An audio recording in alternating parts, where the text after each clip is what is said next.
আপনাদেরকে আজকে আমি এমন একটা গুরুত্বপূর্ণ একটা চিকিৎসা আমি আপনাদেরকে বলবো। যারা সাবস্ক্রাইব করেন নাই অবশ্যই সাবস্ক্রাইব করবেন, তাহলে আমার দোয়াও পাবেন ইনশাল্লাহ। আর লাইক কমেন্ট শেয়ার করবেন যারা সাবস্ক্রাইব করছেন। তো এই রোগটা প্রত্যেকটা ছেলেদের হয়ে থাকে, যুবকদের হয়ে থাকে।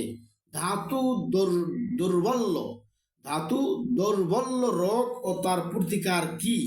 যাদের ধাতু দুর্বল অর্থাৎ পাতলা হয়ে গেছে, স্ত্রীর কাছে যাইতে না যেতে আগেই দেখবেন যে এনজাল হয়ে যায়, তার বীর্য পড়ে যায়, বা কারো হয়তো স্ত্রীর কাছে যায় কিন্তু বেশি সময় থাকতে পারে না।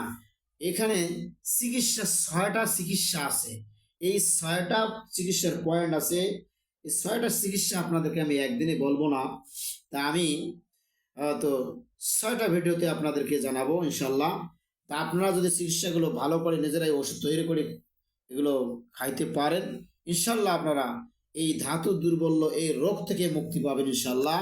তা আপনাদেরকে আমি প্রথমে বলবো 1 নাম্বার চিকিৎসা, যে কৃষ্ণতিলা ও আমলকি সম পরিমাণ চূর্ণ করিয়া উত্তম রূপে সেকে নিবেন।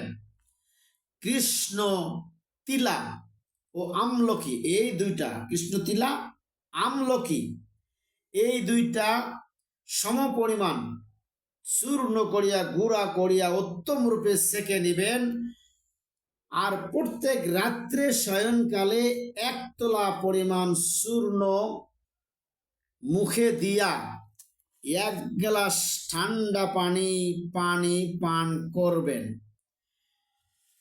এইভাবে 21 দিন নিয়মিত পান করিলে ইনশাআল্লাহ আপনার পাতলা ধাতু গাঢ় হইয়া যাইবে, আপনিও ধাতু দুর্বল্য রোগ হইতে মুক্তি পাইবেন ইনশাআল্লাহ ইনশাআল্লাহ। আমি আবার বলি আপনাদেরকে, প্রথম পর্ব ধাতু দুর্বল্য, যে কৃষ্ণ তিলা ও আমলকি সম পরিমাণ বেশি করে নিয়ে আসবেন, আপনি সম পরিমাণ চূর্ণ করা অর্থাৎ গুঁড়া করিবেন উত্তম রূপে, আবার সেকে নেবেন।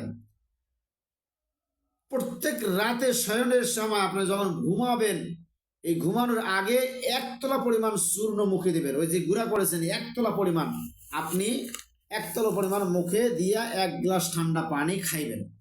এইভাবে 21 দিন আপনি পান করবেন, দেখতে পাবেন ইনশাআল্লাহ, চ্যালেঞ্জ করে বললাম ইনশাআল্লাহ, আপনার ওই ধাতু দুর্বল রোগ থেকে আপনি মুক্তি পাবেন।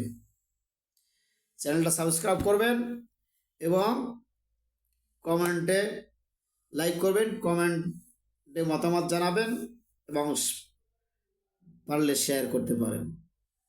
সবাইকে জানার সুযোগ করে দেন। এই রোগগুলো তো আমাদের দৈনন্দিন, এটা প্রত্যেকটা মানুষের হয়ে থাকে।